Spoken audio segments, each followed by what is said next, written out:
In February 1995, a 28-year-old trader in Singapore sent a 3-word fax to his boss in London. "I'm sorry, Max." Then he disappeared. 3 days later, Barings Bank, the institution that financed the Napoleonic Wars, survived 2 world wars, and advised Queen Elizabeth herself, declared bankruptcy. The culprit wasn't a market crash, a recession, or even a corporate scandal in the traditional sense. It was one man, sitting at a desk 6,000 miles away, who had just lost more money than the bank was worth. This is the story of Nick Leeson, and how unchecked ambition, flawed risk management, and a secret account numbered 88888 brought down Britain's oldest merchant bank. To understand how one trader could destroy a centuries-old institution, you need to understand 2 things: who Barings Bank was, and who Nick Leeson wasn't. Barings Bank was founded in 1762, making it older than the United States. This wasn't just any bank, it was the definition of British establishment. The Barings financed the Louisiana Purchase for Napoleon, funded the British government during the Napoleonic Wars, and counted the Queen among its clients. By the 1990s, while it wasn't the largest bank, it had something more valuable: prestige. A position at Barings was a golden ticket in the City of London. Nick Leeson was decidedly not from that world. Born in 1967 in Watford, the son of a plasterer, Leeson left school at 18 and started as a clerk at Coutts Bank.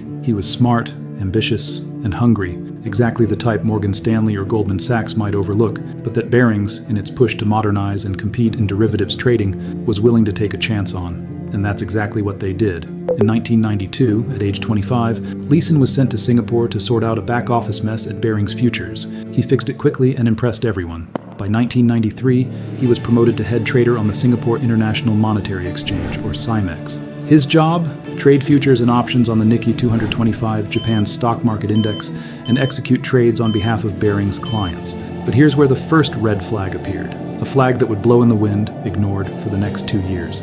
Nick Leeson was given dual roles. He was both the head trader and the settlements manager. In plain English, he was the person making trades and the person checking that those trades were legitimate. In banking, this is called a conflict of interest. In this case, it was a loaded gun. The birth of account 88,888. In July 1992, just weeks into his new role, Leeson made a decision that would seal everyone's fate. One of his junior traders, a woman on her team, had made a small error, losing about £20,000 on a simple trade. It was an embarrassing mistake, but hardly catastrophic. Leeson faced a choice: report it to London and damage his reputation as the man who fixed things, or bury it. He buried it. Using his access to the settlement system, Leeson opened an error account, numbered 88,888. In Chinese culture, 8 is the luckiest number.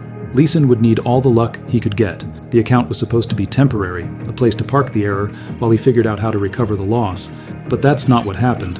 Instead of reporting the loss, Leeson started using account 88,888 as his personal dumping ground for every bad trade, every miscalculation, every moment where the market moved against him.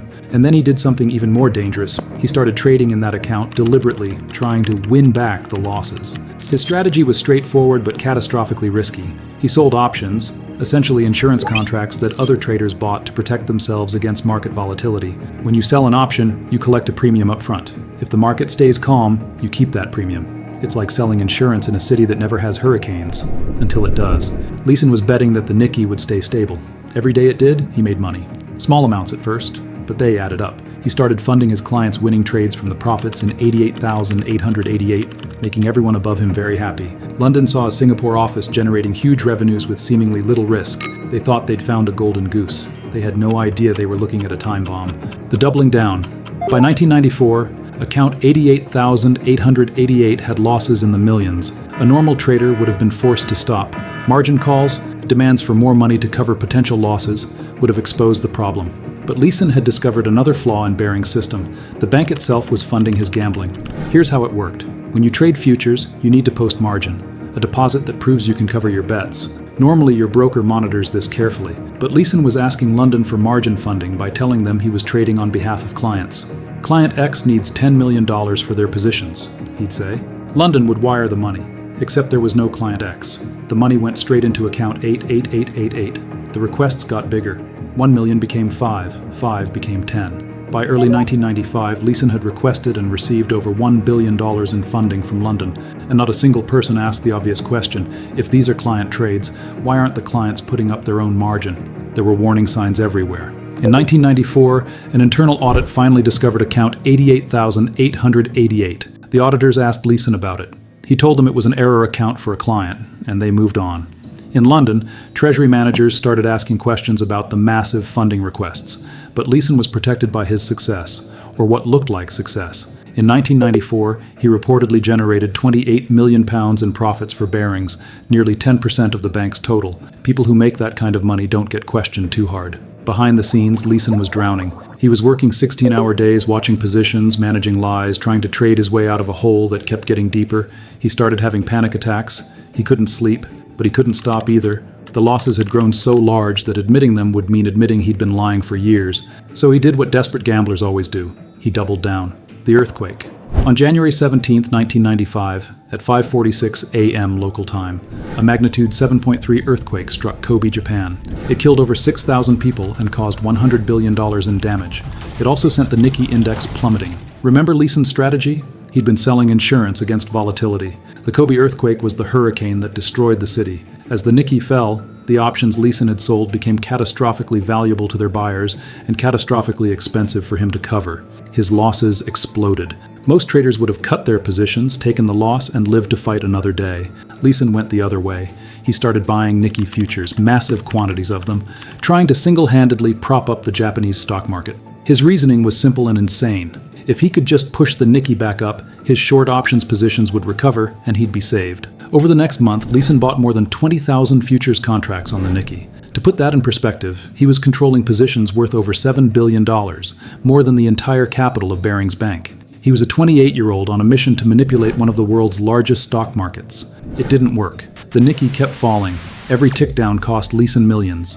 By mid-February, the losses in account 88,888 had reached £827 million, more than $1.3 billion. Barings Bank's total capital was £540 million. The math was simple and devastating.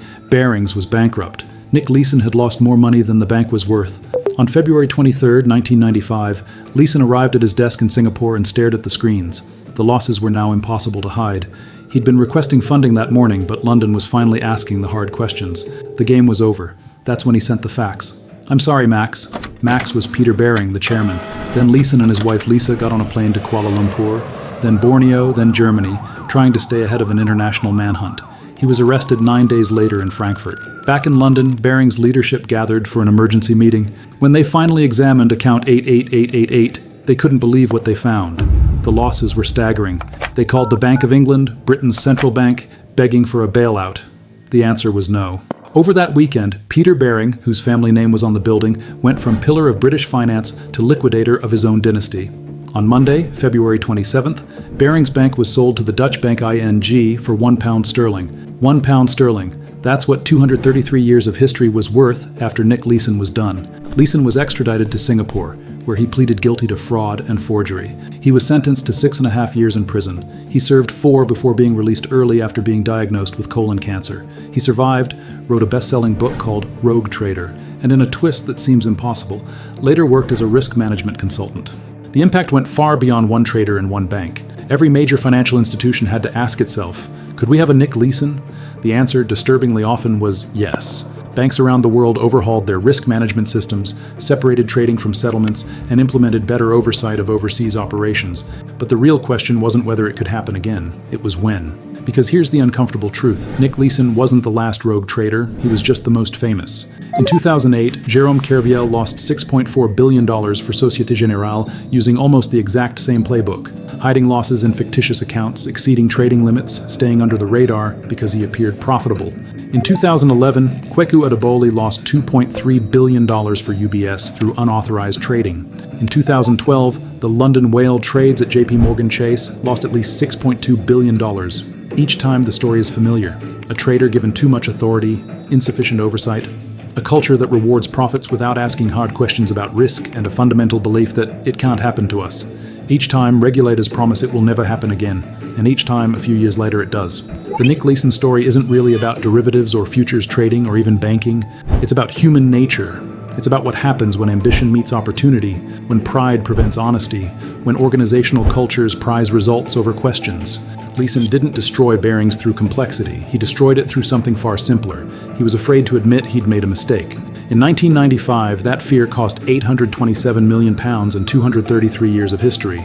The derivatives markets are bigger now, the positions are larger, the interconnections between banks are deeper.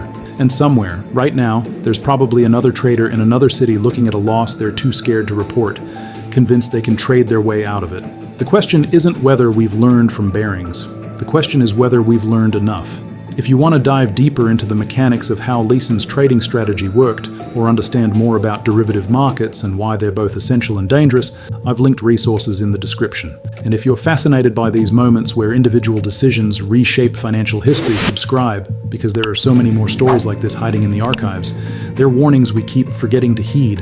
What's your take? Was Nick Leeson a criminal, a scapegoat, or a symptom of a broken system? Let me know in the comments.